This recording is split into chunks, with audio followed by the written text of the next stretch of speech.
that every nation needs a revolution, Jimmy. The American dream is just that. Just a dream. War is a continuation of politics, only by other means. Politics is a continuation of economics by other means. This is our bank. This is our war. And this is our plan of attack. Banks have become an essential threat to our democracy. So consider this justice. Thank you for listening to Revolution Radio at freedomslips.com, the #1 listener-supported radio station on the internet. Please help support this station so this battle can continue forward. Revolution Radio!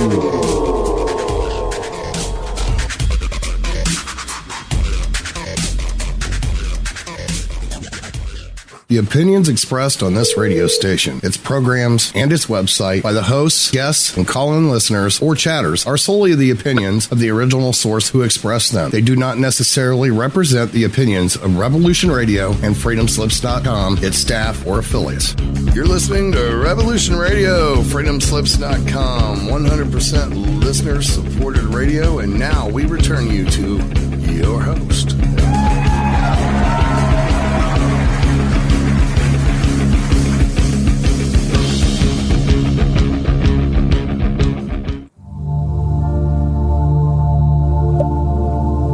Welcome to Sacred Matrix, a divine paradigm of love and universal consciousness, with your host, Janet Kira Lessin and Dr. Sasha Lessin. Together, we transform the world. And now, here are your hosts, Janet Kira and Dr. Sasha Lessin.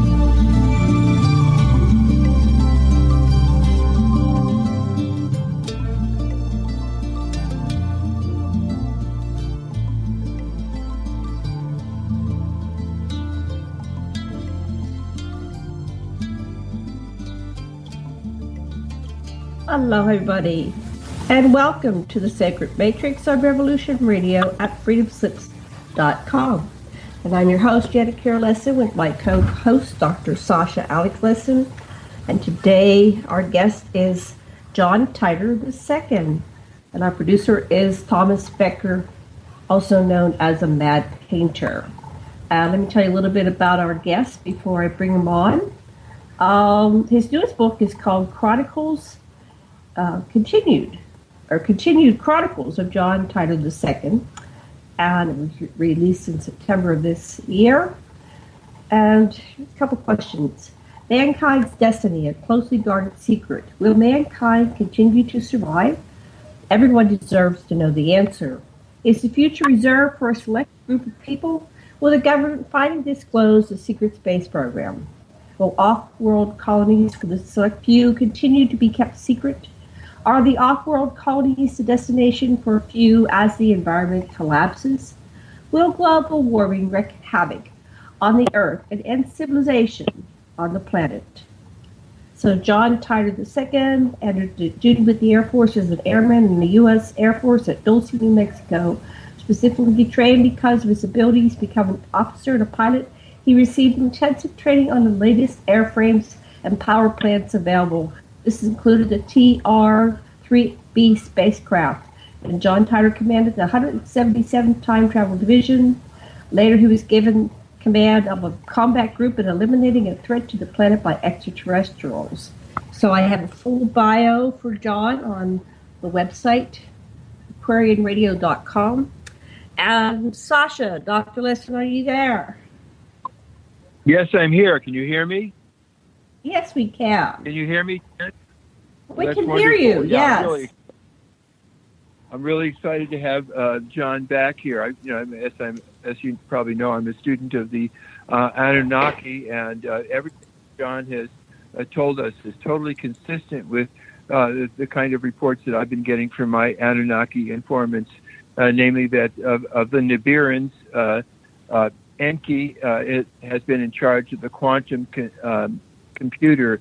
Basically, that means he is the age of Aquarius means that we're going to be entering into a place where there's manifestation from the mind's true revelation, so to speak, and that's very exciting. And Lil who, as Yahweh had did so many very brutal things, it would seem, from our population's perspective, was made in charge by Anu of the treasury, as unlimited treasury. And it all comes down to, Enlil has reached enlightenment and has his own planet, which is a level 5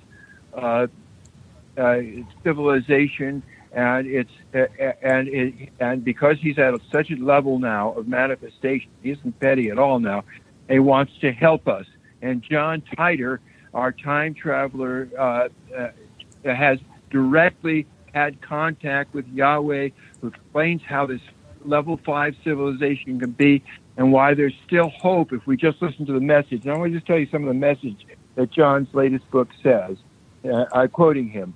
The Anunnaki have provided technology to the United States of America. Cloning technology that created you, John, this is what Yahweh said, came from us. With the help of Rock, that's John's Zeta friend, both you and Marcia, that's John's wife, were created from Lilith and myself, directly from Lilith and Yahweh. We were trying to create humans that would be akin to us, that would help us carry the message of friendship to all Earth. Yahweh said, take our message of friendship to the United Nations and speak to them of forming an alliance or federation with other species from nearby worlds. It is time to bring Earth into a community of different species to provide security and stable for all. Abandon nuclear weapons immediately. John, tell us what these levels of civilization are and what's in store from us in your meeting with Yahweh, please. Well, I met with Yahweh in person some time ago now. It's been almost a year since I've gone to the planet that basically the Anunnaki retreated to after what was a war on Earth and Mars, and I am now told Venus also. And that at one time there was an extremely high-level civilization on Earth and Mars and Venus, and these planets communicated. But it was an Anunnaki civilization, and there was a war. And this explains a lot of what we call Neolithic sites all over our planet. If you look at Pumapunku, that is a site where no one can explain who built it, but from all the information I've been given, the Anunnaki built it, and it was destroyed by them because there was what amounted to a civil war among the Anunnaki. And it was horrific. But what it did, it took mankind practically back to the Stone Age. And all this can be easily verified. When you look at Neolithic sites all over the world and you see massive stones that we still cannot lift today, that were being lifted then, and that were cut precisely, this is the signature of the Anunnaki. And at some places in Peru, you will see these Neolithic sites where you have very precisely cut stones, and then the Aztecs came along, or the Incas, excuse me. The Incas came along and built on top of it. And there are many sites like this where the Anunnaki were gone, but the Inca built on top of these stones that were precisely cut. And one of the people that points this out in his books is Brian Forster. And he does it on some YouTube clips also. But when you see it, it's just startling. You see what was built tens of thousands of years ago, and then the more recent building by the local tribes, right on top of it. In Pumapunku, one of my favorite sites, the Indians say, we didn't build it. That's what they say. They're just site after site all over the world like that. And I've come to realize, and I think a lot of other people too, is that the Egyptians did not build the pyramids or the Sphinx, any of it. It was built by the Anunnaki, and it was part of a power grid. It's just incredible. But we're facing so many other challenges right now. Mankind has done so much to poison the planet. We have a tremendous amount of refuse in the Caribbean, Gulf of Mexico, in the Atlantic, in the Pacific. The oceans are being poisoned at horrific rates, and the fisheries are dying off. And at the same time, we are seeing the air quality go down, the water quality go down. All the fracking that has gone on here in the United States has ruined lots of groundwater everywhere. And I have communicated my concerns about this to Ban Ki-moon. I've communicated to Obama when he was president. I've attempted to speak to the United Nations, and I put those letters that I wrote in my last book, continued Chronicles of John Titor II. And it's just astounding to me that I'm meeting the same resistance in attempting to talk to the United Nations that Gordon Cooper did. He also attempted to talk to the United Nations on this subject of extraterrestrials, and he's not met with any success during his lifetime. And I continue to lobby for the environment and talk to people about extraterrestrials. And I recently reached what I thought was a landmark in my life. Marcia rushed to me the other day with the people that do our fulfillment on the books, authorized Chronicles of John Titor II and continued Chronicles of John Titor II. And we have sold worldwide 75,000 books. Wow. Congratulations. And I never expected that we would sell that many books. And I'm always asked, to write in the front cover of the book, my autograph, and then something to a special person that the book has been bought for. And we accomplished this. They basically bring me the books and say, here's what goes in this one, and here's what goes in that one. And I sign them, and they get them mailed off. And literally all over the world I'm being read. But I'm still not getting to the people I wanted to in Washington, D.C., much to my frustration. And on the other hand, I've been told that there is an elite group in Washington, D.C., and their plan is that they will just, when the environment no longer supports mankind on this planet because of the environment, the plan is to move to colonies on exoplanets that are nearby. And there are at least 10 planets. Yeah.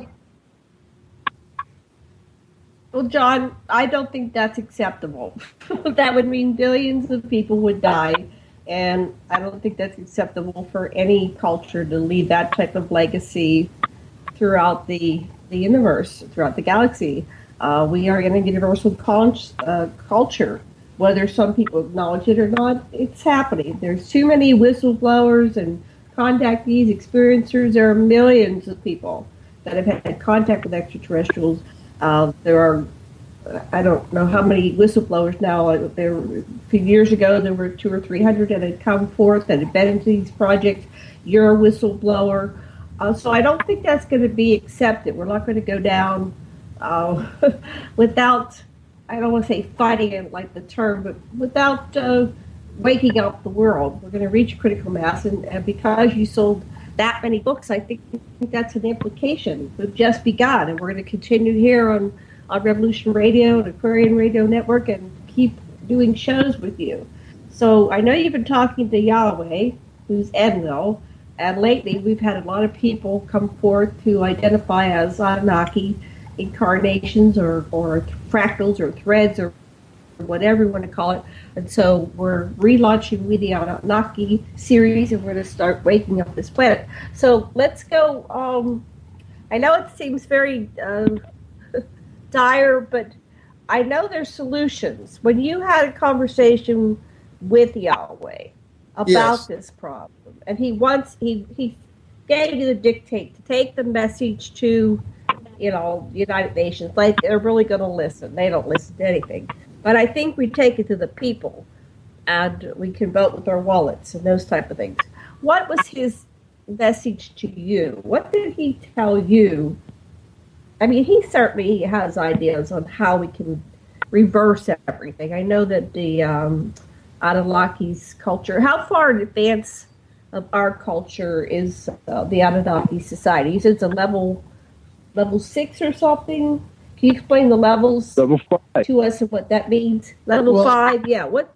So there was a Russian scientist that came up with the Kardashev scale, and it is the best way to judge the level of a civilization. And I studied the Kardashev scale, and then I was told that when I met Yahweh on his homeworld, I was meeting someone that basically had created a level 5 society.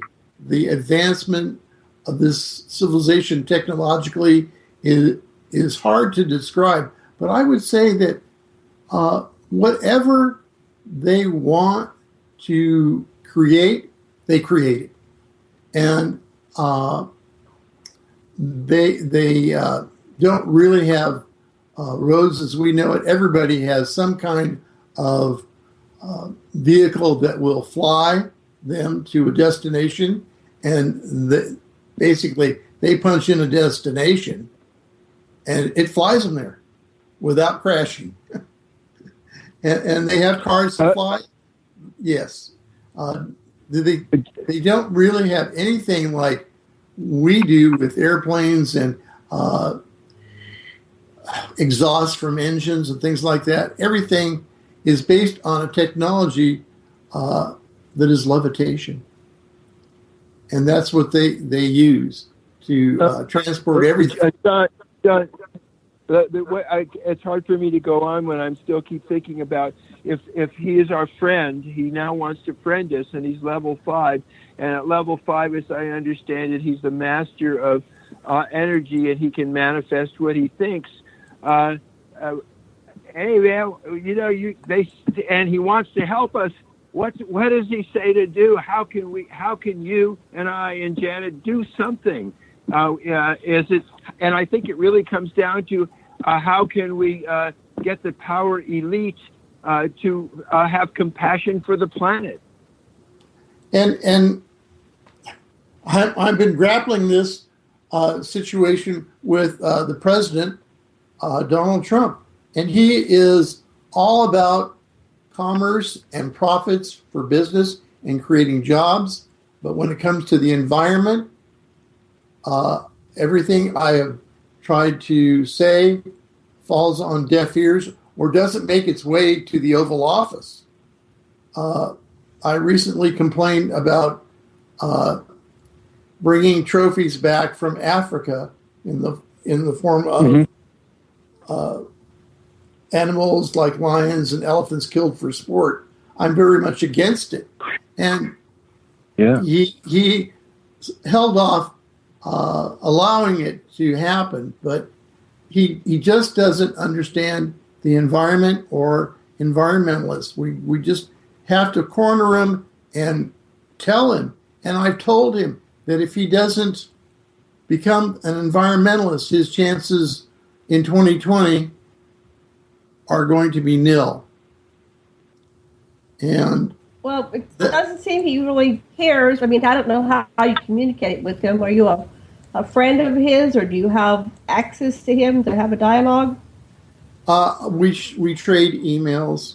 I traded emails with Obama, and Obama listened better than Donald does so far. Although I really complained about trophies from Africa and things like that, but I've literally told him, if he wants another term, he's going to have to become an environmentalist.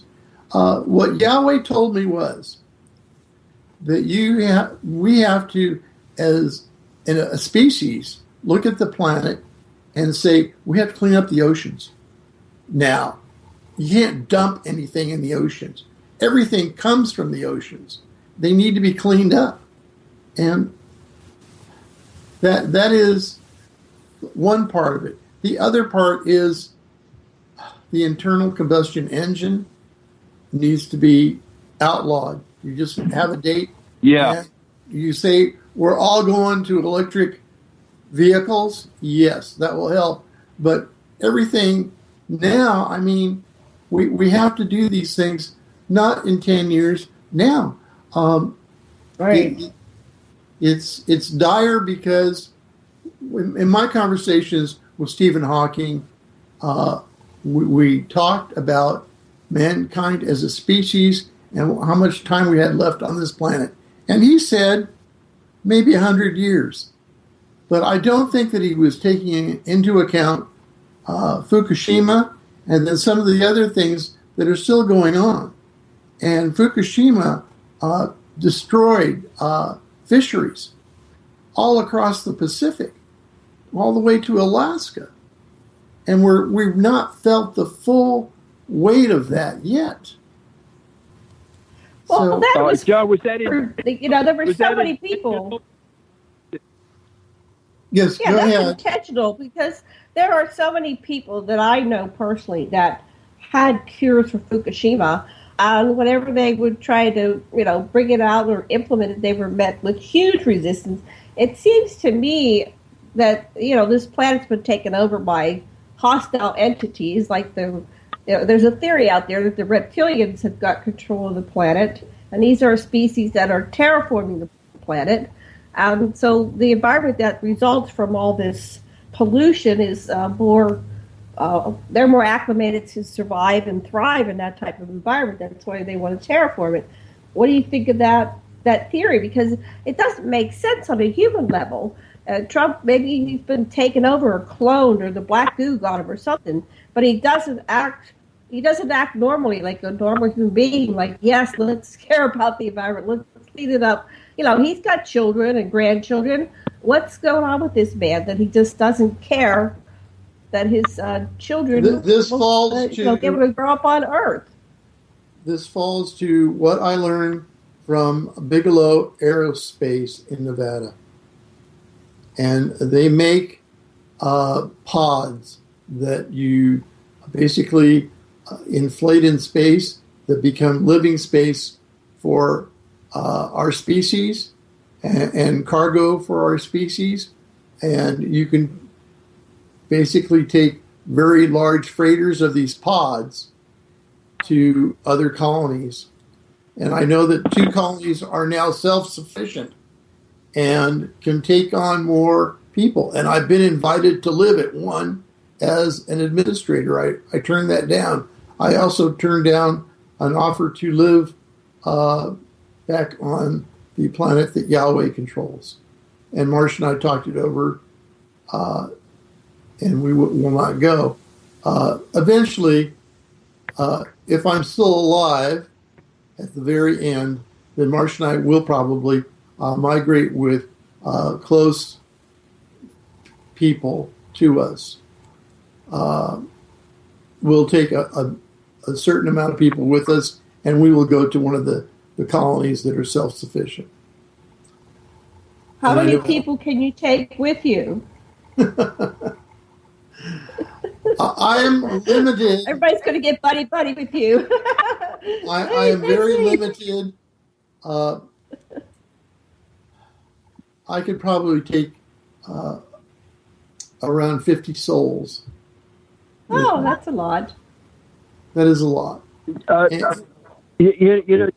John, one of the things that some of my informants have said is that the Zeta Greys had decided to help us, and they have actually made a deal with the U.S. to create the hybrids who would be adapted to the realization that we are in extraterrestrial contact, and there is hope, and we can use the technologies, and that our hope is in these younger people that have the larger.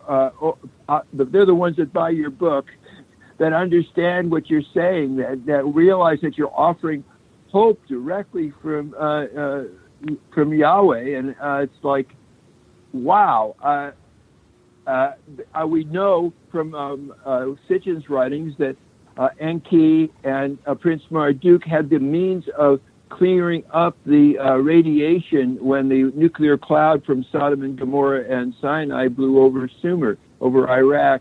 They already have those means, and Mr. Kishi has shown that you can easily clean up Fukushima. There are interests that are Janet's identifying as reptilian, but whoever they are, we can. There's still a hope that I have is that we can use empathy, that we can use our great capacity to feel their hearts and make some kind of compromise, so that we don't have to have a bloody war to overthrow this elite, or just die because we don't fight.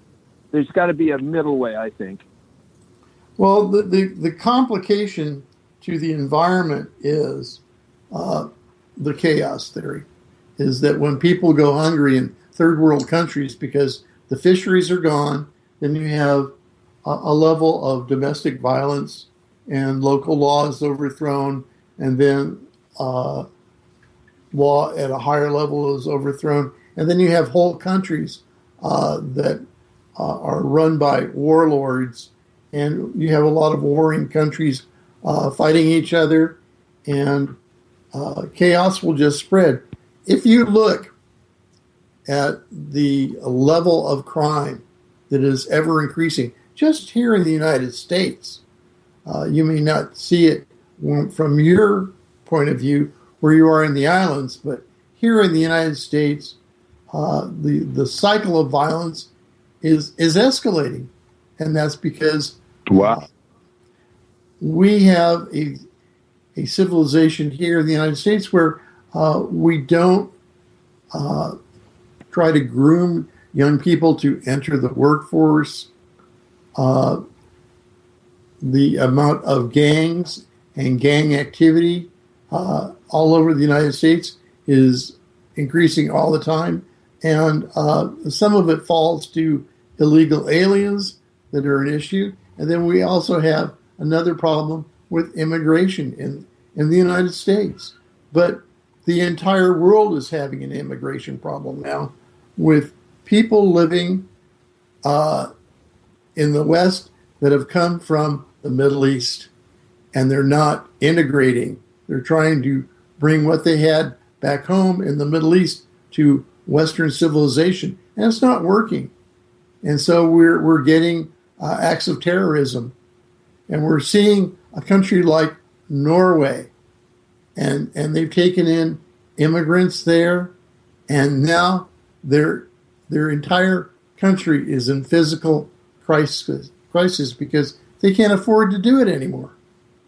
And they are encountering a level of chaos from these immigrants. It's incredible.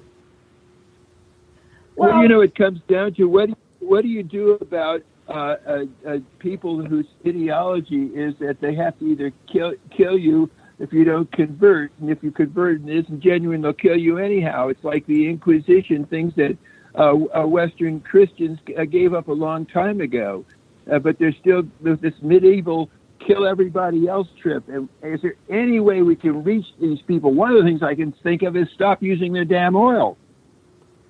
Well, Yeah. Oil is not a solution, but it's part of the problem. I will give you that. What I thought for a while was that if extraterrestrials would come out into the open and say, we're here and we don't use oil, we use electricity. That would have helped. But the problem that I get pushback from the Greys and from the Tall Whites and the Anunnaki. They say, you don't have a great record of working with other species. You have a lot of racism going on within your own species, and we're not ready to try that.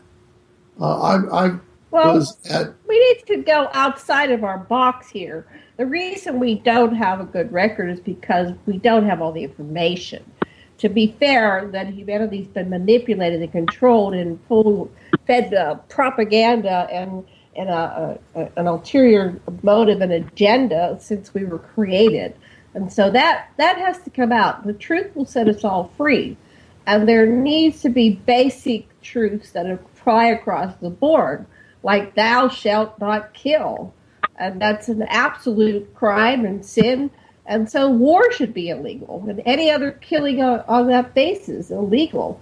And people who do not want to abide by it, we once had Botany Bay colonies. Send them somewhere else and isolate them. You have to protect the good, innocent people from those who would just come in and that's what happens in the secret space program. My friend is in the military there, and there are people that just come in, beings that come in and just kill and pillage and plunder and rape and all that stuff. So you absolutely have to protect your citizenry against those types of ideology.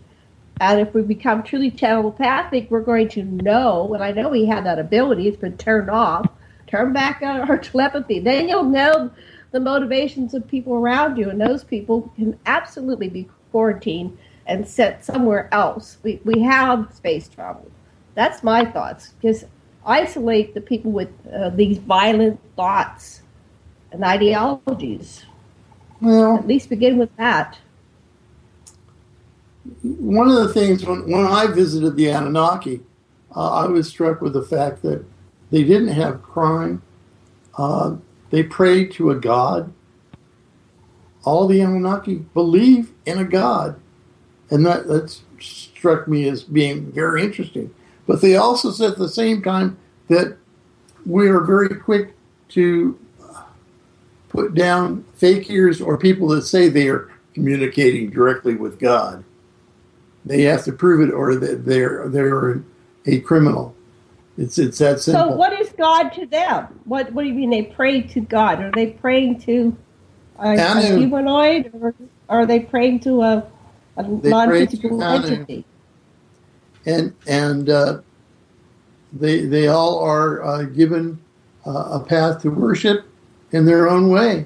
It's very interesting. But I was told that they don't allow for, like I said, that we have televangelists. And they said, yeah, we know. And I said, and they get rich. And they said, we wouldn't allow that here.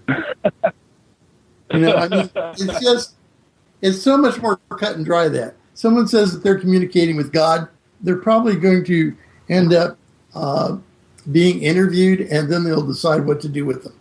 But is there a supreme being? And they tell me absolutely yes. And when I said, well, I'm familiar with the Kardashev scale, and it goes up to 5. And they say that there are supreme beings in the universe. And what they're capable of is nothing less than miraculous. But they're not omnipresent. They are not. And we were taught that in the Bible, that God was omnipresent. No. And I think that's realistic. I think that's what it is. Explain what you mean by omnipresent. God is omnipresent everywhere. Means he is everywhere at the same time and listening. Right. And they say he's not. He's not. Okay, so then when they're praying, are they just telepathically communicating, like sending out a signal? What does that mean, praying? Convey a message. Okay? They're Right. either they're praying thankfully, or they're praying for a loved one, or something like that. You know. So how do they pray? Do they do it in groups in a certain place? Do they sing? Do they have pretty things? What's the praying like? I wasn't privy to watching them during a religious ceremony, but I was told that they do it in groups and they have places, locations set aside for it. Yes, but they were quick to tell me, like nothing pagan. Pagans. I said, well, mankind used to sacrifice, like sheep or goats or firstborn or whatever, and they said that's barbaric, isn't it? I said yes. Right. Yes. And so then we even talked about Jerusalem and the first temple, and they said they observed the first temple and they were upset with money changers in the temple and things that went on in the temple, and they said it became a for-profit institution, and that's what Jesus encountered when he went to. Who set up these temples? I mean, these were ignorant people. They had to learn about temples, about God, about religion from the Anunnaki, because they were completely, out in the wild and ignorant. So who taught them wrong in the first place? The Anunnaki are quick to say that they were mistaken as gods, but they felt, on the one hand, if they didn't say anything, that they received the cooperation of the people, the native peoples. And so they didn't present it that way, but the people interpreted it that way. And you have to understand, when you see the Anunnaki flying overhead, in a vehicle that uses levitation, you think, well, they're going with the gods. And that's what was witnessed in Mesopotamia, and they saw it and they said they're gods. And what they were right. beings that had superior knowledge and technology. That's it. Yeah. Right. So that's what I get from two really dramatic things. One is my great ancestor Jacob actually fought one of them and won, and he was given a blessing for that. That was one instance. The other instance, in the Battle of Troy, Diomedes actually cut Inanna's arm, and she bled before the other Anunnaki got her out of there. So that we realized, and the Anunnaki realized too, that they're not invincible, and that we could be dangerous too. Absolutely, mankind is very dangerous, and we were, I think, here in the United States, after the detonation in New Mexico, when they detonated the first atomic bomb at White Sands, New Mexico, that's when extraterrestrial species started paying attention to this planet. Okay? Mm. And after that, we started having sightings, and there were some crashes, things like this. Mm-hmm. But they took notice of the third planet from the sun after that. So if the atomic explosions affect them, why didn't they just come in and shut it off, shut it down? Don't permit it. I would say that extraterrestrial species do live on this planet. The Anunnaki live here. They have a spaceport in two different areas of the planet. One here on the west coast and one on the east coast. The tall whites are at Creech Air Force Base. The grays are at Dulce Base in New Mexico. These species have and along with the reptilians at Dulce Base also, because both species, Greys and reptilians, are there, have an investment into mankind and Earth, and they would prefer not to see a nuclear war on Earth. And I believe they would intercede on mankind's behalf. Yes, there are agreements, written agreements to that effect. I think that North Korea, while it poses a tremendous threat to the world, that it could be eliminated very quickly. And the United States has been given the technology to do it. And I think that Donald Trump is chomping at the bit to do it. And it may just happen here in the next 12 months.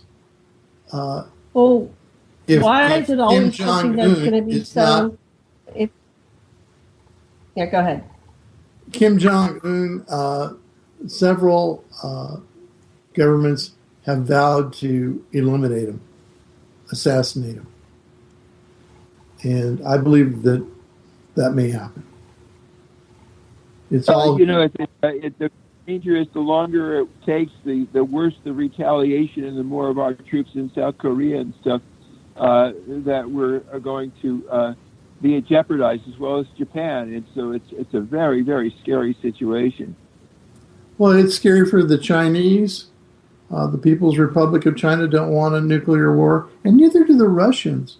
And they basically cut North Korea off economically. But right now, North Korea is building a nuclear-powered submarine that can launch missiles. And every one of those missiles is going to be targeted to the United States. I guarantee you. And so while that submarine is being built right now, it needs to be blown out of the water. And we know it's being built. Yeah. So we have, mankind is imperiled. If we have a hydrogen bomb go off in the atmosphere, it will kill millions of people on this planet. There will be a few survivors, but they will ultimately die also.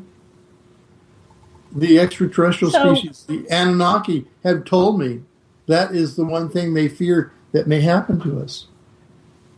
Okay, so John, let's look at that, what you just said. We know that whoever they are, we know that they can take out Kim Jong-un without causing all this hassle for the rest of the planet and killing off millions and billions of people. So who is letting it happen and why? Because it could be done. It could be eliminated. It's not that hard, you know? So somebody is letting this happen for their motives. I think that the only one that's standing within the government against it is Donald Trump.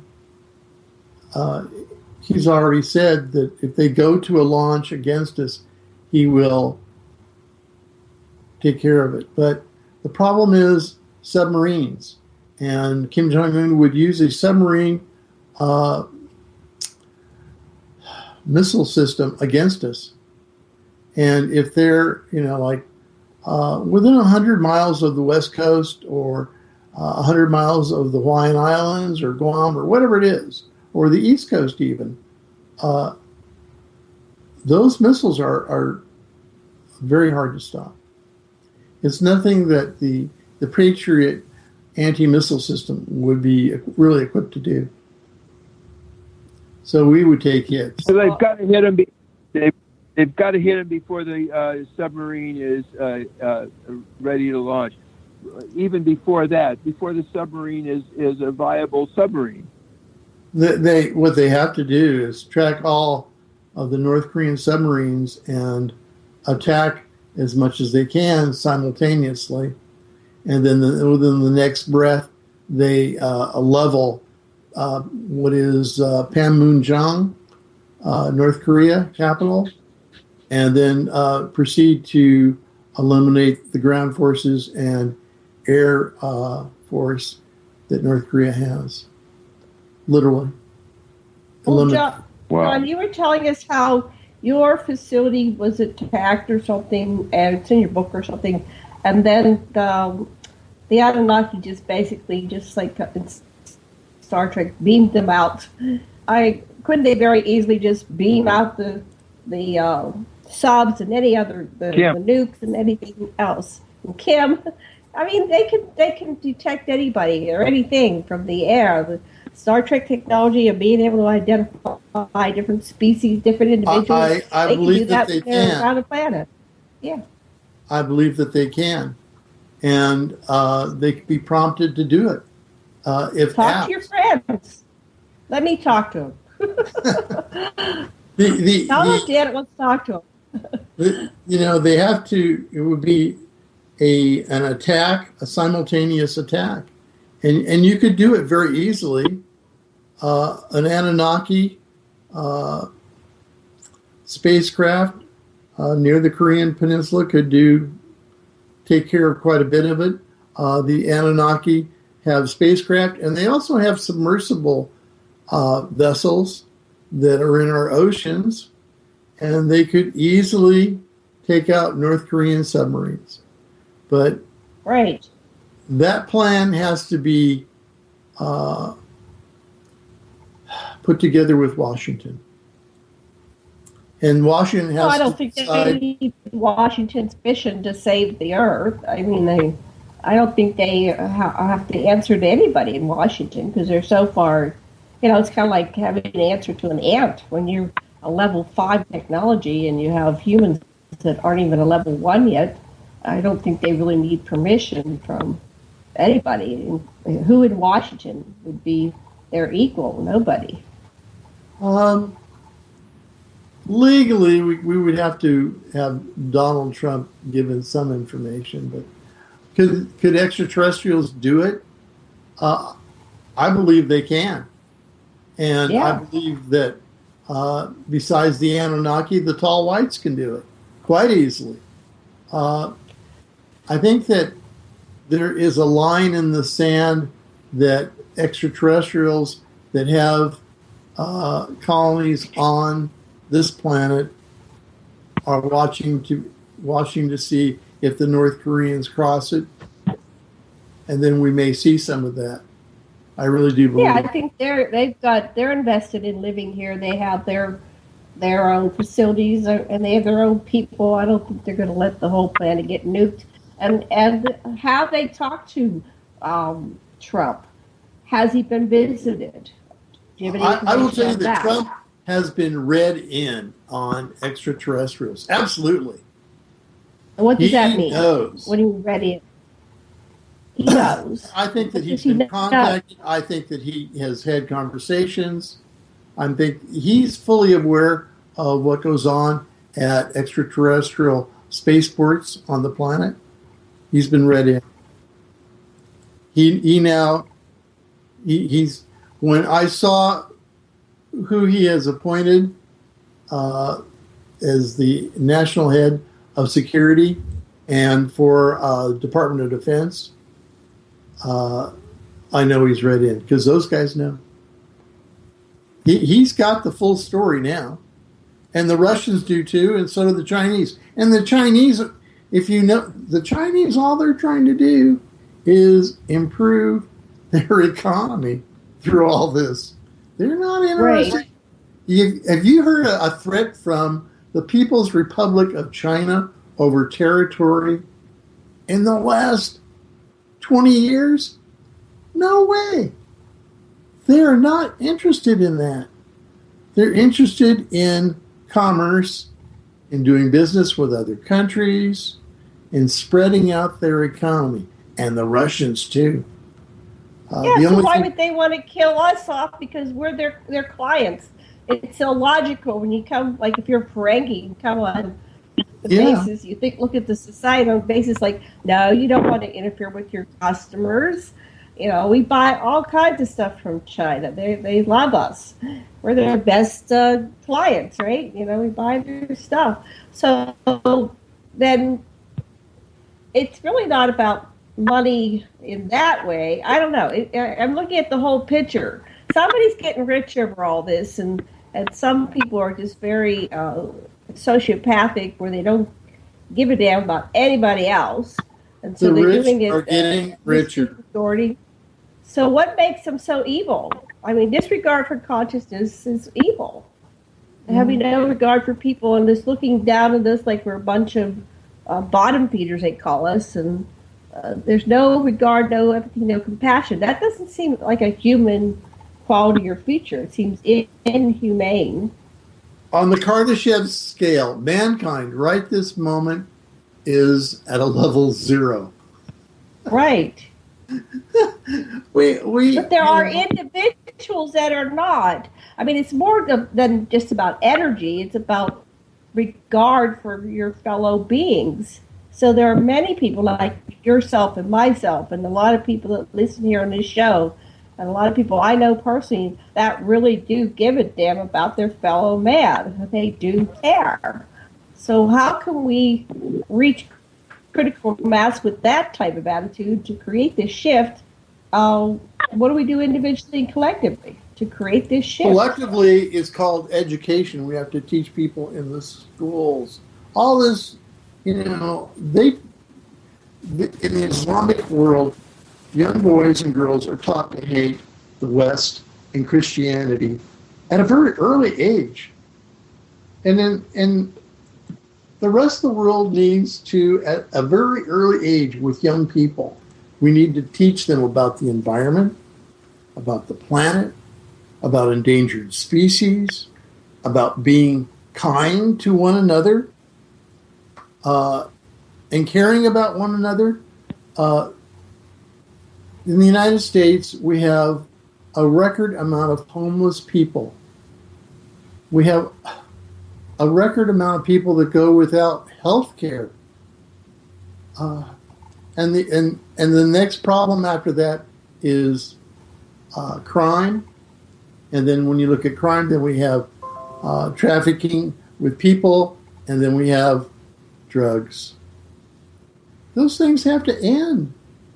Those things have to be brought to an end. One thing that really struck me about the Anunnaki homeworld is everybody gets health care. It's just universal. You get it. The only other country I could even come close with on this planet is probably socialized medicine that you get in the UK. You just get it. Mm-hmm. But here in the United States, the healthcare industry, because the pharmaceutical industry is a profit center. Right. It's all about profit. And that has to end. It's just so many things. We have about 5 people that run healthcare in the United States of America. And they're the CEOs of all these healthcare providers. And the 5 of them take down millions of dollars every year in salary. Do they really need it? Do they really need it? I mean, nobody needs that much money. Nobody needs that much money. Bottom line is, there's more than enough money to go around. Everybody, we could satisfy the basic needs for the entire planet without anybody suffering. It's greed. It's hoarding. People who hoard money, that's a mental illness. These people are mentally ill. They're hoarding money. As we enter the holiday season here, Marcia, my wife, sits down and starts writing checks to charities and to environmental groups. And we give all the time. And we'll continue to give. As my books sell, I will donate more. But it's what we do. But does everybody do it? No. And then we have people like Bill Gates, who gave so much money to charities, he didn't even know that some of the charities he was giving money to were basically fronts for ISIS. Oh, Oh no! Yeah. Horrible. And he's not the only one, but some of that went on, and I'm just appalled.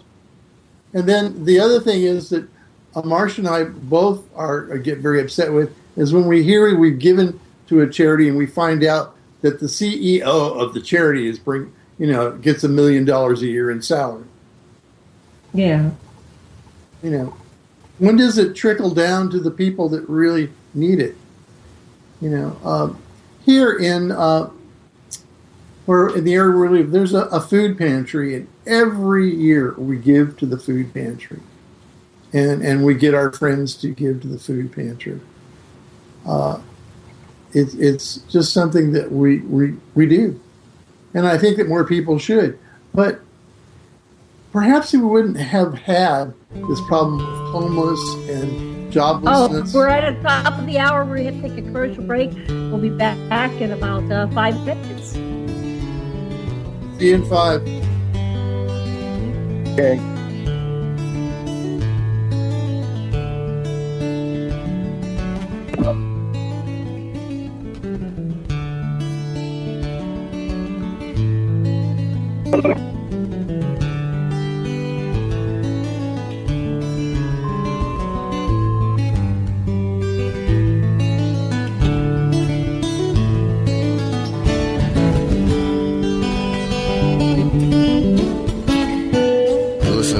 Radio at freedomslips.com, and we'll be right back after this message.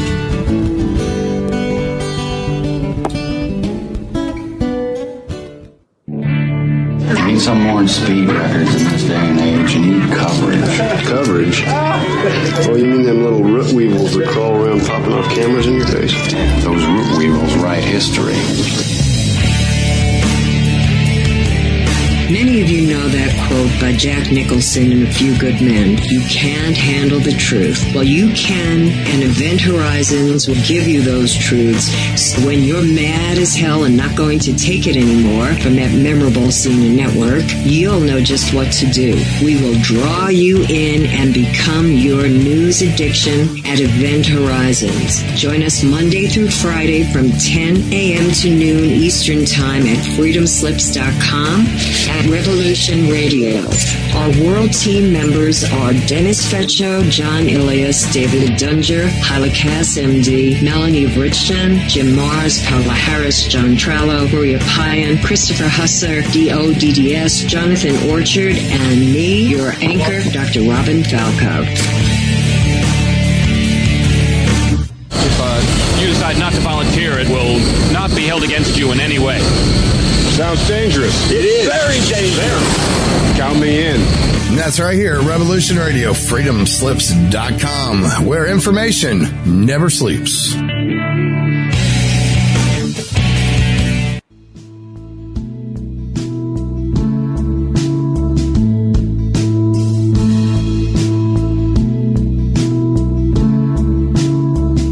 Is your data safe?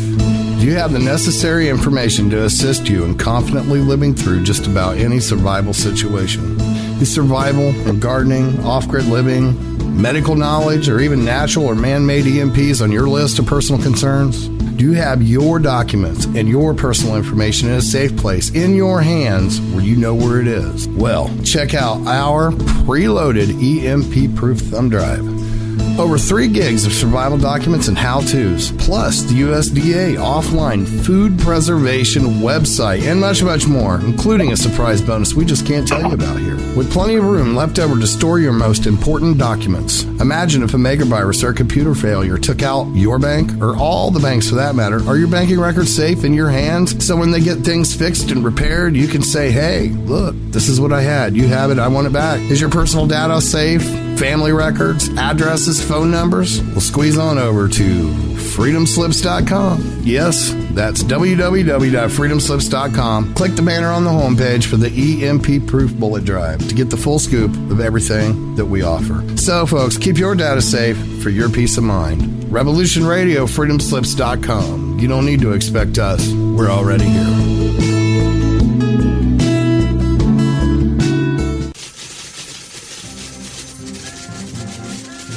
In breaking news, a visiting Syrian diplomat reported today that their population is evolving rapidly and advancing into a fifth-dimensional consciousness. They are seeking peace with all cosmic cultures, which may mean that the Earth will be asked to join the prestigious Galactic Federation of Light Alliances. Please join Debbie West and Michael Hathaway on Lost Knowledge, Saturdays, 3 p.m. Eastern Standard Time in Studio A, for the latest breaking news on the Star Visitors' peaceful contact and the ongoing project of cleansing the Earth. This is the People's War. It is our war. The generation needs a revolution, Jimmy. The American dream is just that, just a dream. War is a continuation of politics, only by other means. Politics is a continuation of economics by other means. This is our bank. This is our war. And this is our plan of attack. Banks have become an essential threat to our democracy. So consider this justice. Thank you for listening to Revolution Radio at freedomslips.com, the #1 listener-supported radio station on the internet. Please help support this station so this battle can continue forward. Revolution Radio!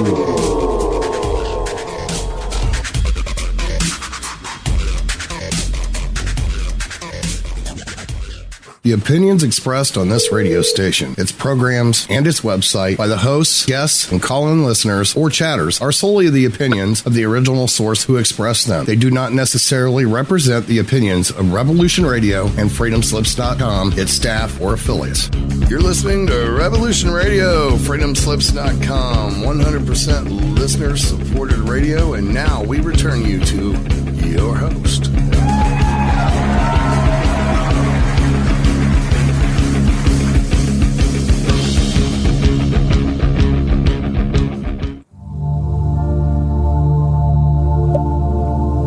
Welcome to Sacred Matrix, a divine paradigm of love and universal consciousness, with your host, Janet Kira Lesson and Dr. Sasha Lesson. Together, we transform the world. And now, here are your hosts, Janet Kira and Dr. Sasha Lesson.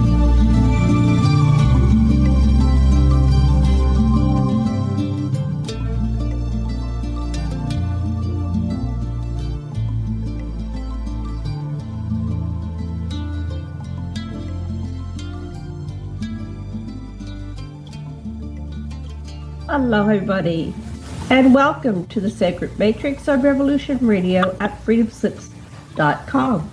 And I'm your host, Janet Kira Lesson, with my co-host, Dr. Sasha Alex Lesson. And today, our guest is John Titor II, and our producer is Thomas Becker, also known as a Mad Painter. Let me tell you a little bit about our guest before I bring him on. His newest book is called Chronicles, Continued Chronicles of John Titor II, and it was released in September of this year. And a couple questions. Mankind's destiny, a closely guarded secret. Will mankind continue to survive? Everyone deserves to know the answer. Is the future reserved for a select group of people? Will the government finally disclose the secret space program? Will off-world colonies for the select few continue to be kept secret? Are the off-world colonies the destination for a few as the environment collapses? Will global warming wreak havoc on the Earth and end civilization on the planet? So John Titor II entered duty with the Air Force as an airman in the U.S. Air Force at Dulce, New Mexico. Specifically trained because of his abilities to become an officer and a pilot, he received intensive training on the latest airframes and power plants available. This included the TR-3B spacecraft, and John Titor commanded the 177th Time Travel Division. Later, he was given command of a combat group and eliminating a threat to the planet by extraterrestrials. So I have a full bio for John on the website, aquarianradio.com. And Sasha, Dr. Lesson, are you there? Yes, I'm here. Can you hear me? Yes, we can. Can you hear me? We That's can wonderful. hear you, Yeah, yes. I'm really excited to have John back here.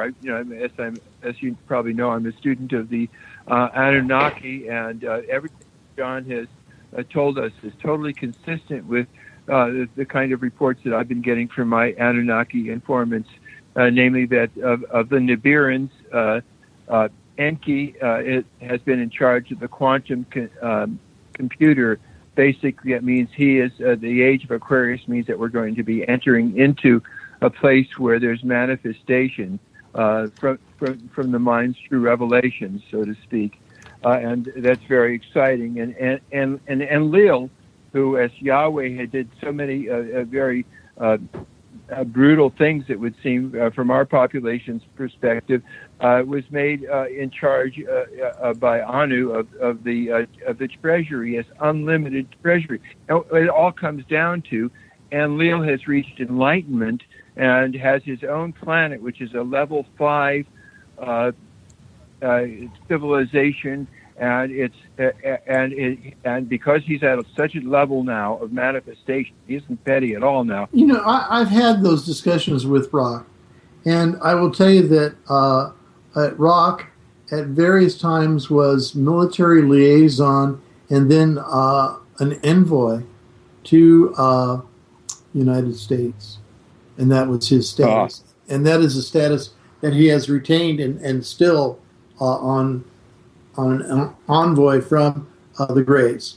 And the Greys are a race that has been coming to this planet for tens of thousands of years, and their likenesses are all over Neolithic sites. And quite recently, Gaia produced some film clips of some bodies of Greys that were exhumed near Nazca, Peru. And I looked at the tapes, and I listened to the scientific data, and the DNA of these beings was retrieved, and basically very close to our DNA. And I also asked Yahweh about DNA, and that I am probably 95% Anunnaki, but there's a 5% that has been changed, and so I am 6'2" and some 200 pounds, but in very much like the Anunnaki in other ways. But what I find that just fascinating. And Gaia, they produced a series of clips, and I encourage everyone to look at them because they depict Greys with 3 toes and 3 fingers. And they also depict at the wrists metal implants. And these metal implants are used by the Greys, not by all of them, by a few, to do levitation. Ah. And now, the Peruvian government wanted nothing to do with the exhumation of these Grey alien skeletons. I was just amazed. And they were offered skeletons. They were offered the scientific data that was collected, and they were not interested, did not want to hear it. And I find that very intriguing. But kudos to Gaia, because they pulled off the coup of the century, because they actually produced the films and they're around. They have not been scrubbed off the internet. And I've even placed video clips on my own sites about it. And if you watch them, you will be very impressed. Oh, great. So I have a question about the... Take your question. Go ahead, honey. Well, we want to hear the site so that other people can see the pictures too, John. You can just log on to GAIA, Gaia. You would have to go to, or you can go to my Facebook page, and you'd have to probably thumb down a couple dozen articles, and it may be there. Or at my page 177th Time Travel Division, I may have the clip there also. So you don't necessarily have to go to Gaia. You can go to my Facebook pages, but they're Gaia clips. Hey, thank you. I would say that the gray aliens are similar to us, but they're only, for the most part, I've only ever seen rock. I've never seen really tall grays, and I'm told they exist. And this leads me to believe that a couple people in Hollywood were read into the gray alien information a long time ago. And Steven Spielberg and George Lucas had the inside track with something Close Encounters. That movie nails it. Yeah. The only thing that it doesn't show is the hands and the feet. They're three-toed and three fingers. And the toes are long, and so are the fingers. I found that so interesting. John, how many toes and fingers does rock have? 3 on each hand and 3 toes. And don't they have some species that have more fingers and toes? I've asked him about that, and he says there are variants of his species. And the one thing about Zeta Reticulans, you have to understand, their homeworld, their environment was exhausted. And so they migrated across the galaxy. Just as the Anunnaki have. They exhausted many planetary environments and moved on. And that is why one group in Washington, D.C. says, well, when we exhaust this planet, we'll just move on. And I have discussed what happens to the planets that are exhausted? Do they ever recover? Once humanity's gone, do they eventually recover and become viable again? It does happen in some instances, but it takes, if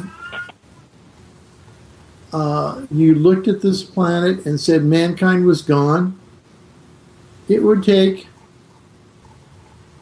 a couple 100,000 years for everything that mankind has done as far as building civilization on the planet to be erased.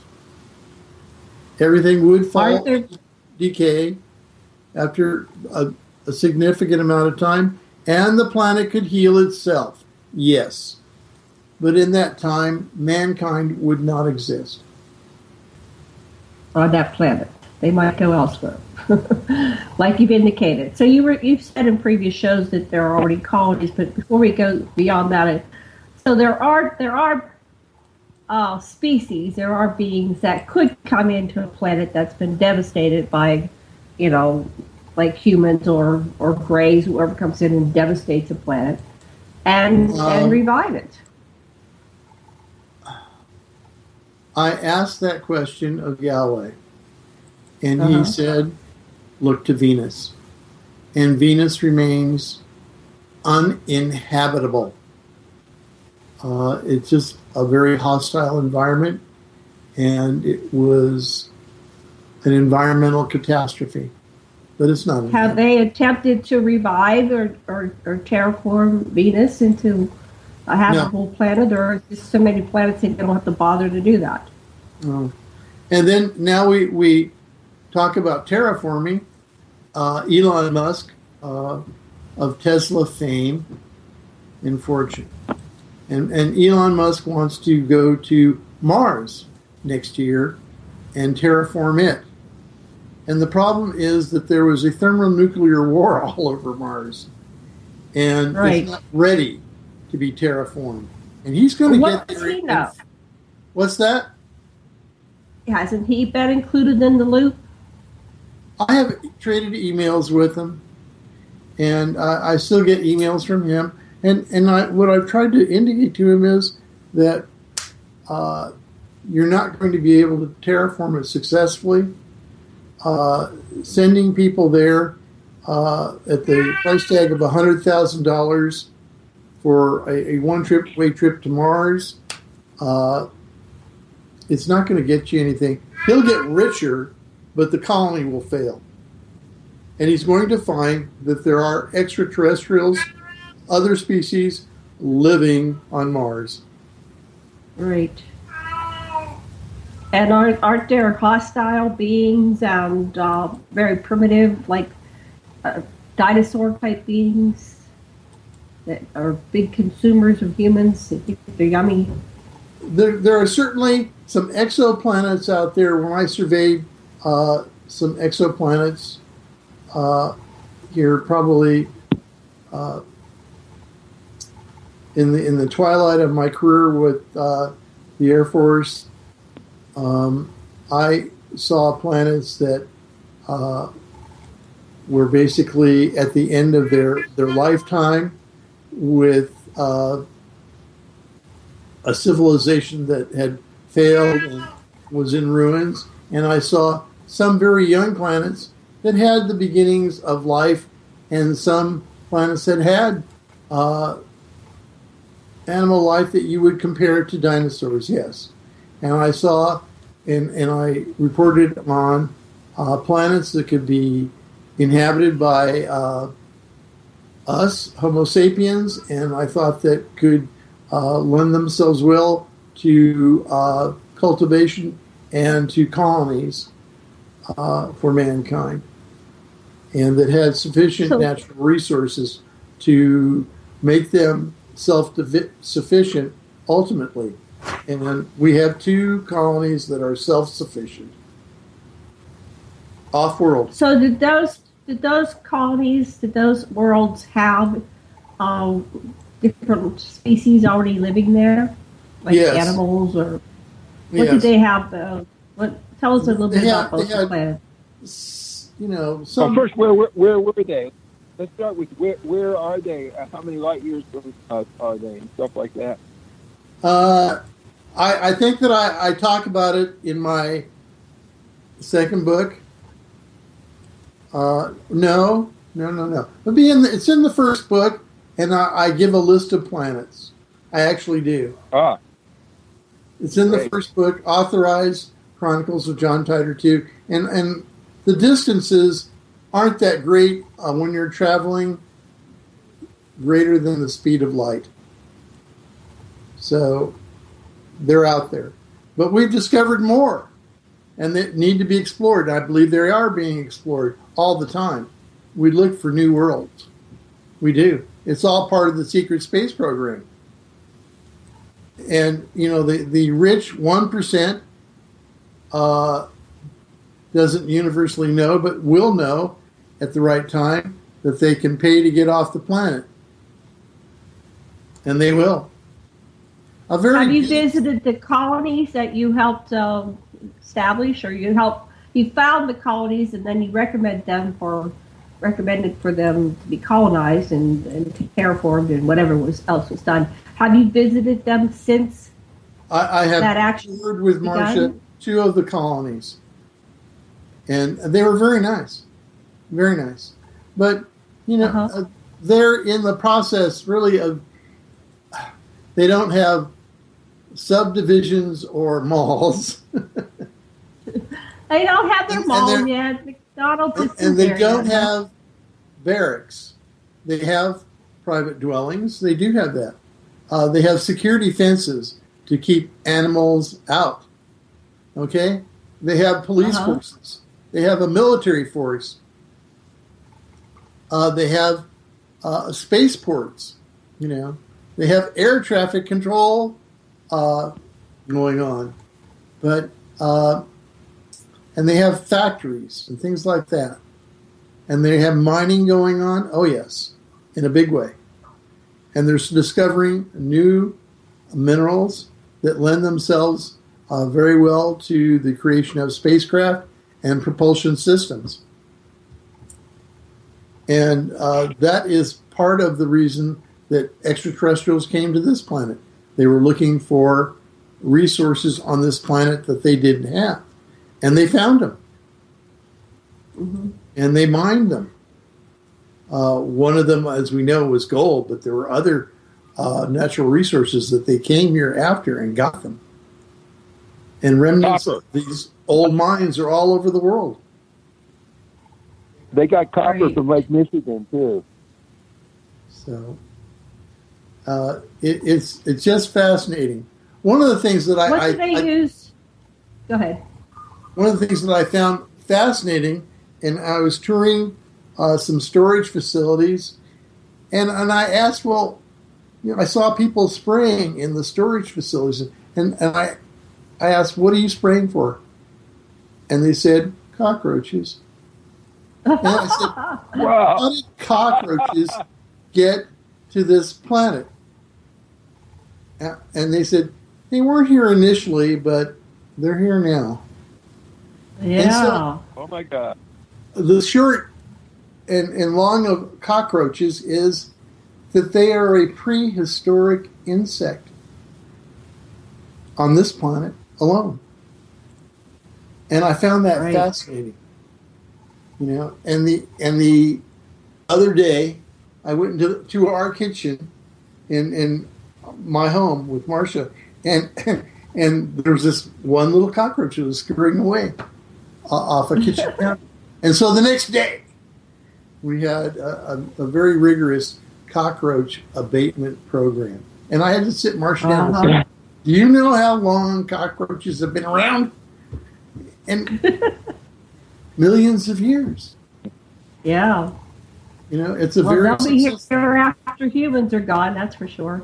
What does it take to wipe out a cockroach? The cockroaches. You know, and very likely when life ceases here, there may be some insects that remain. Quite recently, I watched a video clip from Iceland. And even in 210 degree Fahrenheit water, life exists. So life on some level may exist after 33 years from now, 100 years from now.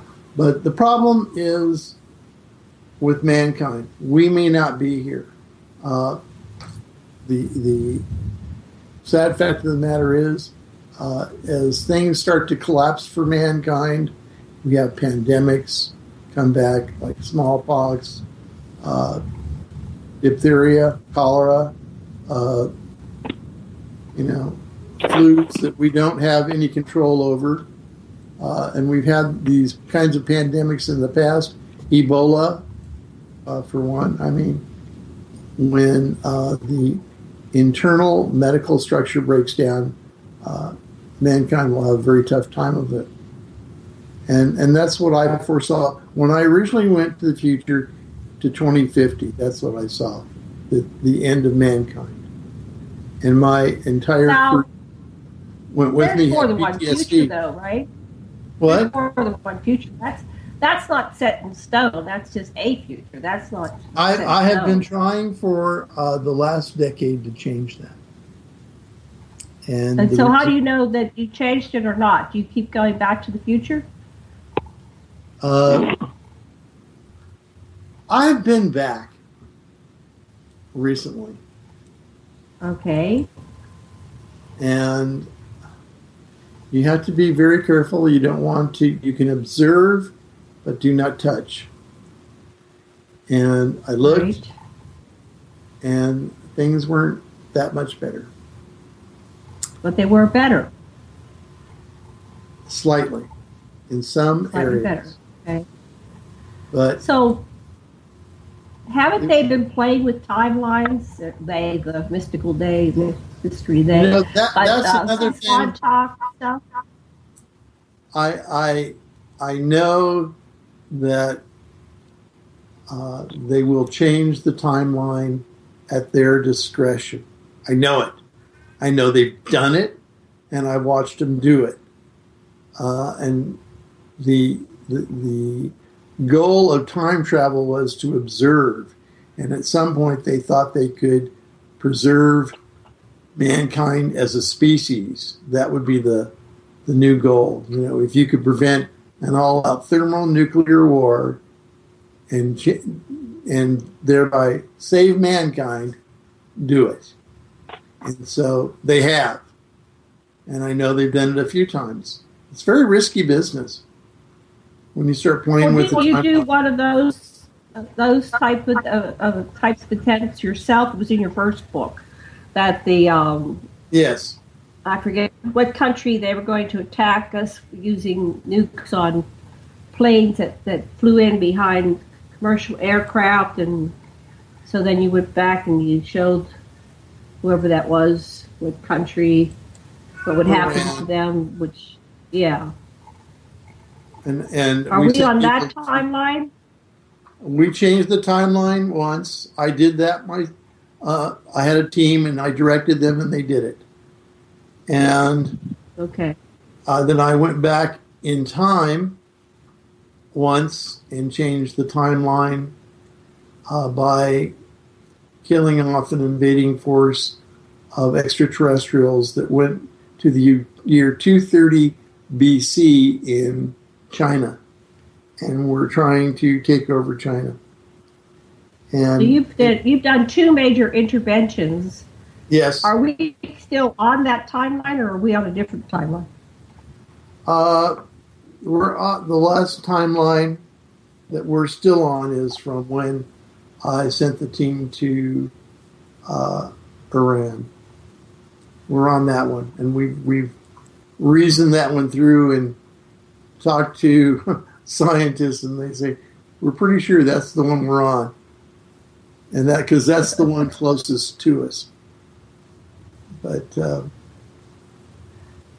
it's all so about. Are there other people playing with the timelines? I mean, Stuart Swerdlow talked about all that timeline manipulation and from the Montauk program, and then there's other time travel or time viewing systems like the chronovisors. And I mean, how do we ever know where we are?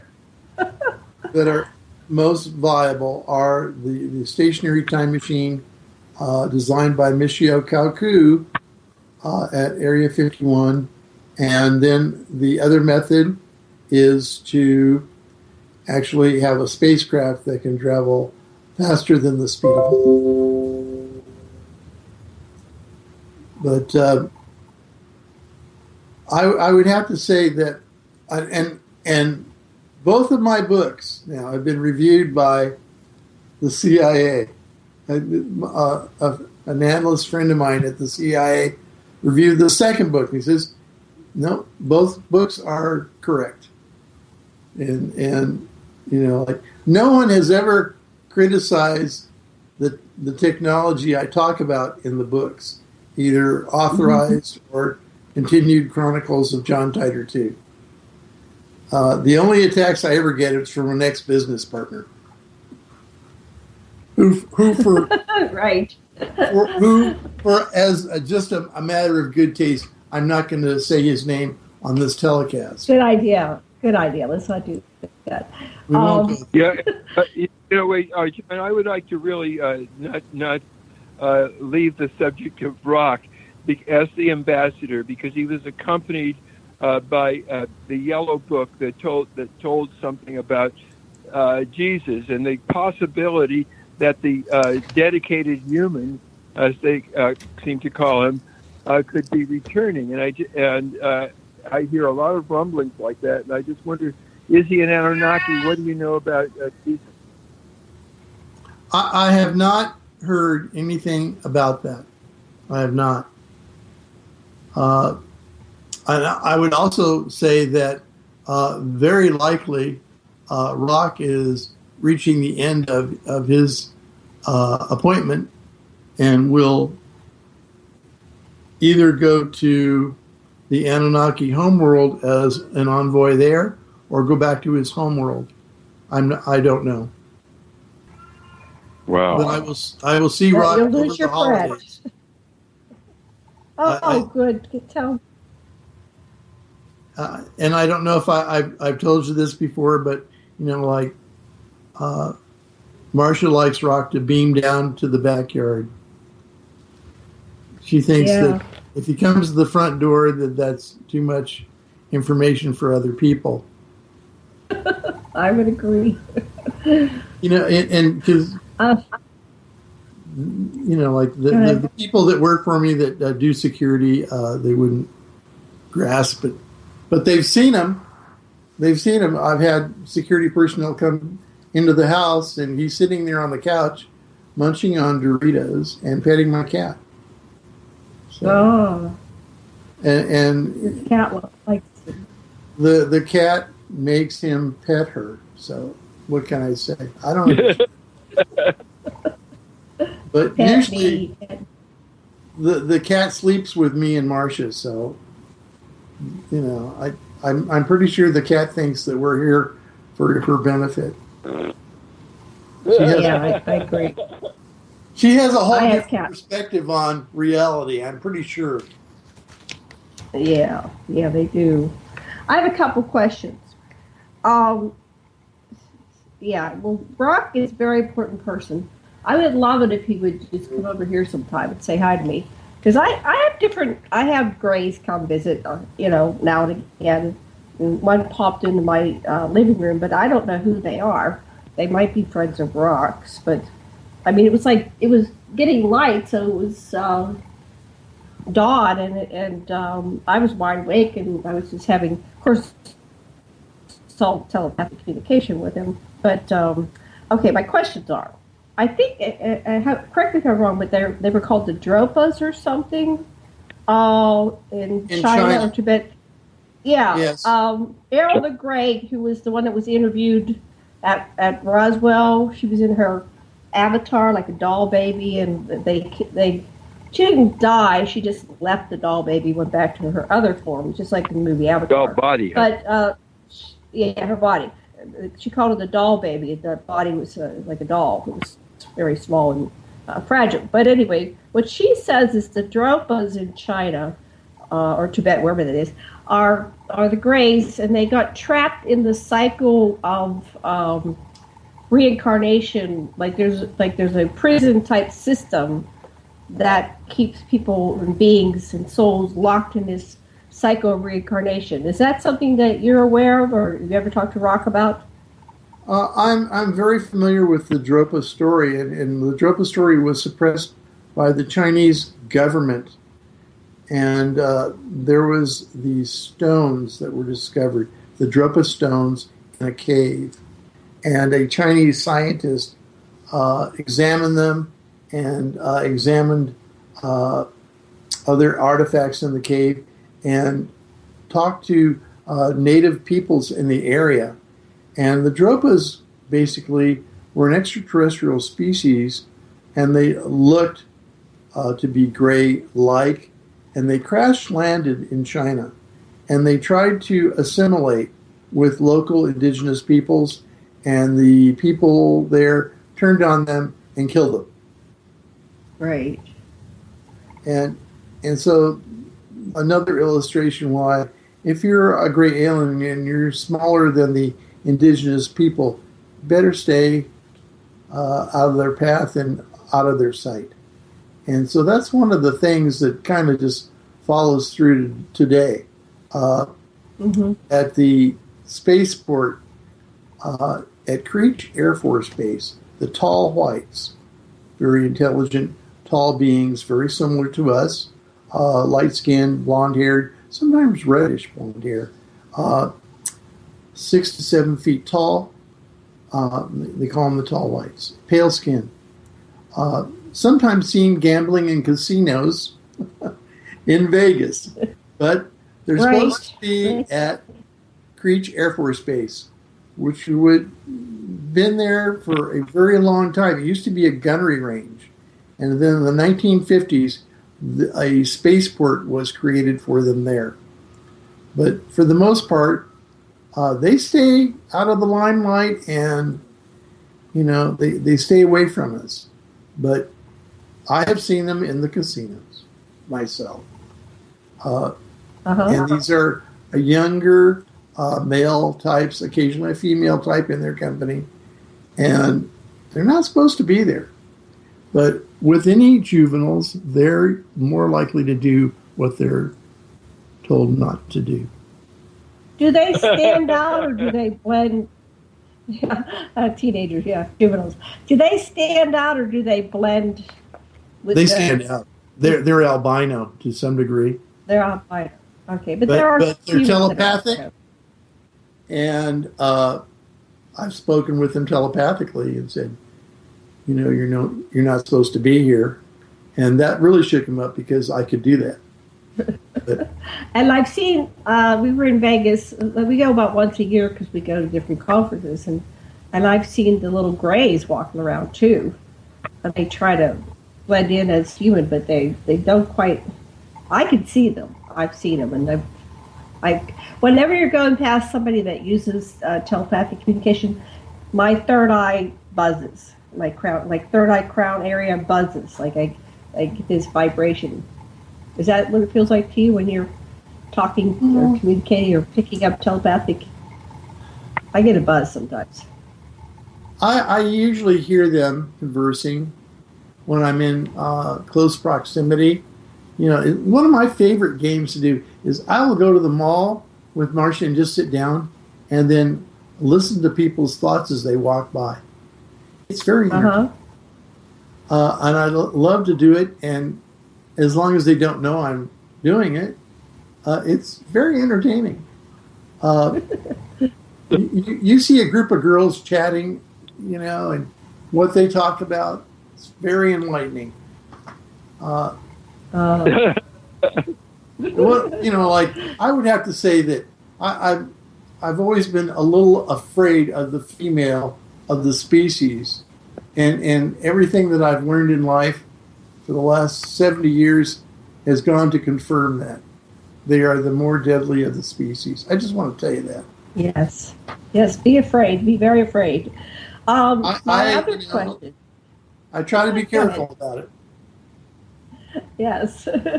My other question, being female, no. The time technology that they used in the Philadelphia experiment, is that the same type of time travel technology that our government is currently using? Very close to it. That was, the Philadelphia experiment was a collaboration of Einstein and Tesla. And they succeeded in a very limited way. But their experiment really failed when you had people that got trapped inside bulkheads. Right. Now, are they still operating in Montauk? I've had people investigate up there. They apparently moved the Philadelphia experiment to Montauk, and then you have all the books. As far as I know, that has been closed. There has been a suspicious. And that site's been closed for many years. And then there's one of the interesting things is there's an Area 51. Did you know there's an Area 52? Yeah. What's the difference between 51 and 52? 52 is located in a different geographic place. Okay. Do they have the same function, not near or 51. do they have different purposes? And not near 51? No. But as a site where they assemble very, very large spacecraft. Okay. And where is that? What state or what world, part of the world? I would say that the easiest way to find extraterrestrial sites, if you just look at the United States demographically and look for the least populated areas in the northern part of the United States and below the Canadian border, that is probably near the Rocky Mountains, you'll nail it. You'll nail it. And you can't see anything when you fly over. Just as with Area 51, a lot of Area 51 is below ground. Right. So, same situation. But they took greater care in creating an Area 52. So those people can't go to Vegas. Go ahead, Heidi. I would be admonished by handlers if I gave away Area 52. Okay, but if there was a place that they were going to use as a staging area to take people off-world to colonies, that would be it. That's the stage. Okay. Go ahead, Sasha. Your turn. John, before we finish, this is a different station than we were on before, and so I would really like you to talk a little bit about your experience of finding yourself an adult person with memories that were fed to you, that you realized were fed to you, and how you came to understand how you were cloned, how Marsha was cloned, and how the cloning program worked and is working.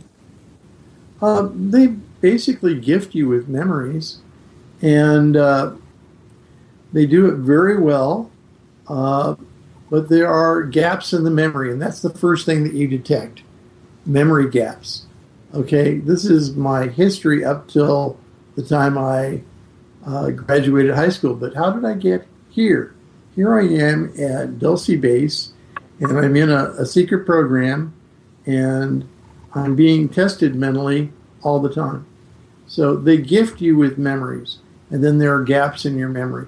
And you have some trepidation if you're eliminated from the program, what happens to you? And basically, I've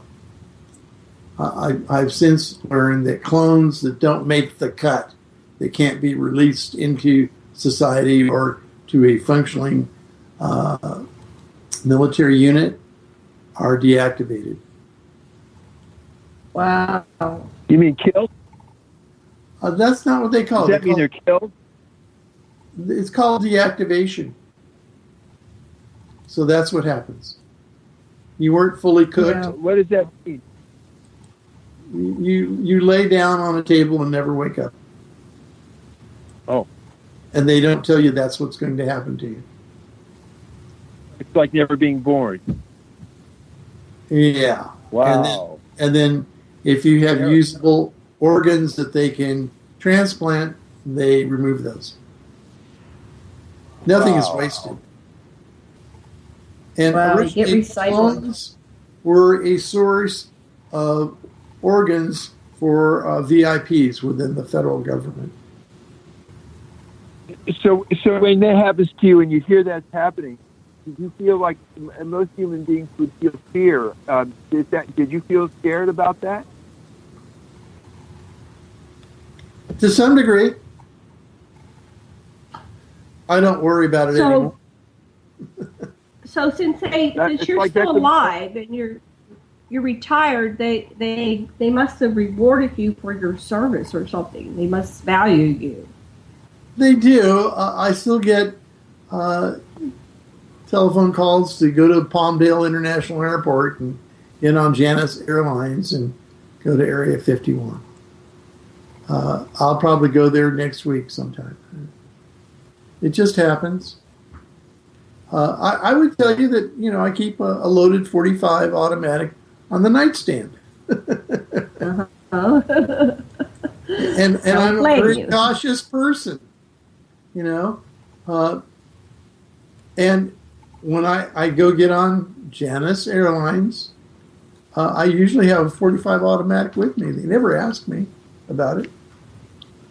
Okay. Just take it along. Everybody gets to carry one bag, and it's in the bag. But it's in the bag. Yeah, I don't think they're going to deactivate me. I don't worry about that. Yeah. Do they pay you for all these years you've been working for them? You get your pay. I get a stipend around the first of every month. That's pretty nice. It's pretty nice. It won't buy me a Lamborghini, but it's pretty nice. Oh, cool! I'm glad to hear that. I will tell you that Marcia and I are very well invested, and we sat down with accountants and attorneys not too long ago when we looked at what our net worth was, and it was substantial. It's substantial. I'm really glad that. Yeah. We will never want for anything except, I did see a house in Portofino, Italy, that I really liked up on the hill overlooking the little bay there. And I wanted it. Marcia wanted me to pay cash, and I didn't have the $2 million handy. That was a cheap price. So yeah. Well, I wish I could say the same, but we're pretty silly. We didn't invest properly, so we're just living day to day, just like the rest of the world. But that's good to hear. The traps that Marsh and I fall into, we look at commercials on TV about new cars, and we have paid for cars, and they're very nice, and we just own them outright. And it's just like the house we live in is paid for outright. And so, if Marcia wanted something, we'd just go pay cash for it. If you can imagine going to the dealership and you telling them you're just going to pay cash for the car because you want it, and they say, "You're sure you don't want to finance it?" It's a different world for us. Different world. I can only imagine. Yeah, financially, you pay twice as much. We pay our taxes, though. We do pay taxes. I will tell you that our next vacations are we go to Tahiti, and then we go to Peru. I want to go visit Nazca and the caves where they exhume the great aliens, and we'll do that. And then there's some Neolithic sites there that I want to visit and meet with Brian Forster. I want to go on one of his trips. So there's a lot to see and do. But the main thing is the civilization on this planet was more technically advanced at one point. And then we basically had a thermonuclear war all over this planet and Mars and various parts of Venus. And we bombed ourselves back to the Stone Age. Right. And so could we do it again? Yeah, possibly. There are some archaeologists that I have talked to recently, and they say that civilization has started over not less than 14 times on planet Earth. Wow, that's interesting. Now, how many times did those civilizations have the power to extinguish themselves with thermonuclear war? At least 2 times that I know of. Yeah. So, there's when you look at the history of mankind, you really need to, besides looking at Neolithic sites, then you need to look at the giant cover-up, literally the giant. There are giants all over the planet. And they were Anunnaki. And one of my favorite sites to visit is Lovelock Cave in Nevada. And you can go to the museum nearby, and they have bones of giants. And these were red-haired, blonde-haired giants with multiple rows of teeth. Wow. And so those kinds of giants found all over the planet. Yeah. And they're Anunnaki. So All I can tell you the is Smithsonian dumped about a bunch of the skeletons. They destroyed them because it didn't go with the official policy. They actually destroyed many giant skeletons. the Smithsonian received lots of specimens of giants from all over this country, and they don't have them on display, and they don't seem to know what happened to them. It's like Mackenzie Cave that they found in the Grand Canyon. They basically dispute that they ever received artifacts from the Mackenzie expedition into the Grand Canyon, at which they found Egyptian and Asian artifacts in this cave in the Grand Canyon. Now, why would that be? Right. And what you have to understand is that there was a civilization that lived in the Grand Canyon, and that there are many walls within the Grand Canyon that are absolutely flat and straight up and down. Now, that does not occur in nature. But there was... what do you know about their culture? Do you have any information? What they were like? I'm still unraveling that, and I'm emailing back and forth and gathering information, and some of my information comes directly from the source, Anunnaki. And what I'm told is that there was a civilization in the Grand Canyon, and that water wouldn't have created all of that, and that there was a civilization living along the shores of the Colorado River. Oh, yes. Was it bombed out of existence? Oh, yeah. And were there ant people in the Grand Canyon? Yes. And the ant people are another species that we don't talk about too often, but the Hopi Indians do. And there remains a time portal in the Grand Canyon on Hopi land. And you can go from one, I would guess, world to another world. And the other world is more advanced. But there is a portal there. What about the inner Earth or the right underneath the Earth? Are there other cultures there? Hollow Earth? Yeah. Hollow Earth and right underneath the Earth, like Antarctica. I'm not a real proponent of Hollow Earth, because the Earth is a living, breathing planet. And our core of this planet is molten rock that is mostly of iron ore. So that is the core of this planet. Now, the crust of the Earth goes quite a ways, but wherever you go down in depth, it gets hot. If you hike from the top of the Grand Canyon to the bottom, it's substantially hotter at the bottom. It's all about the Earth's crust and what's down at the center of the Earth. So would that sustain life? I'm thinking that it's not impossible, but not life as we know it. But I have yet to investigate ant people and this portal to another civilization that exists on Hopi land. That and Chaco Canyon are other things that I plan to investigate before I depart this world. Right. Now, we only have a few minutes left. Let's start summarizing what we want to cover.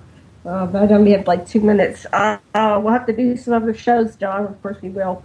What would you like our listeners to know? I think we only have about 2 or 3 minutes. I got your other email, and I will firm up a schedule with you about other shows. I'm very interested in doing more shows with you. And I would like to discuss my next book, Answers in Stone, because I think that people don't understand. They see Neolithic construction, like at Baalbek, and they see stones that weigh hundreds of tons that we can't lift today with modern machinery, and they don't understand. Those stones were lifted into place by a technologically advanced civilization.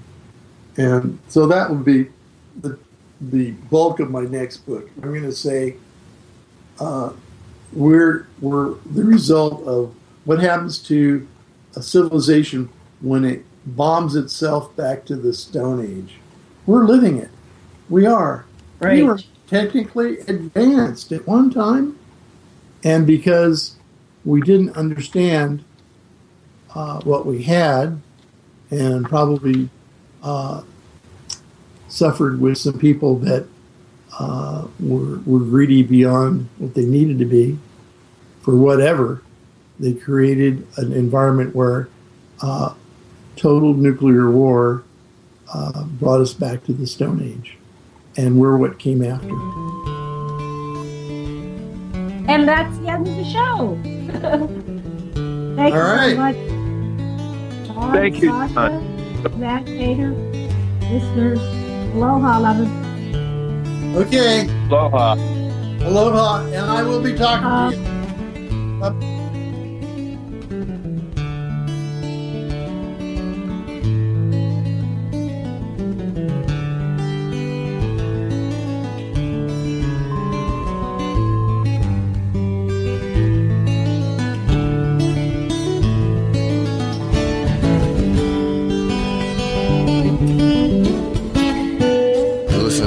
Radio at freedomslips.com, and we'll be right back after this message.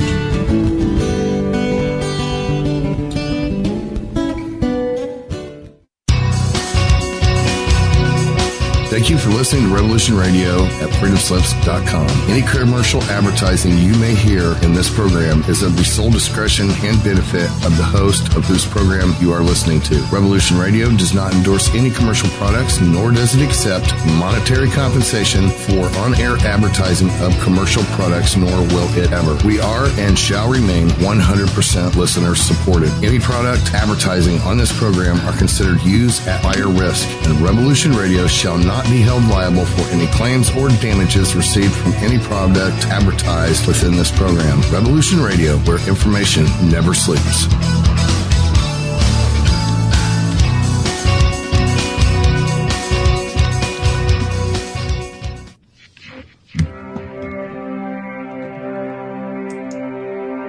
Most guys freeze.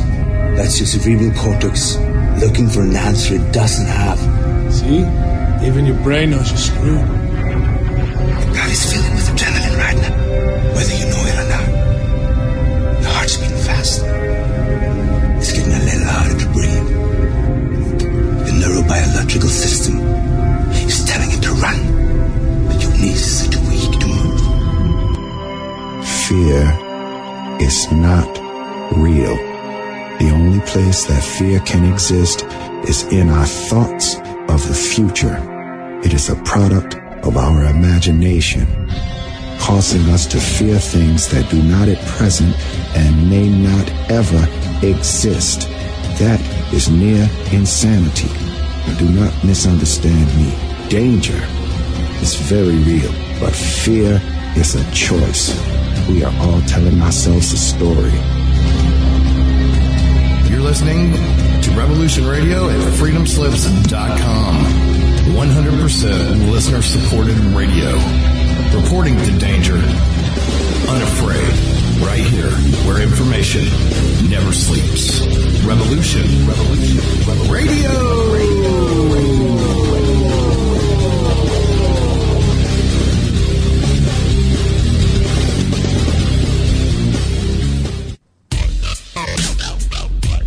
Take a look around, kid. What do you see? Homes being foreclosed. People working 2-3 jobs just to put food on the table and still drowning in debt. Don't get me wrong. This country was founded on great ideals and principles. They've all been ruined by the banks. Open your eyes to the banks that are robbing you. You know who my favorite president was? Who? Thomas Jefferson. Because he saw all of this coming and tried to stop it. He fought the banks.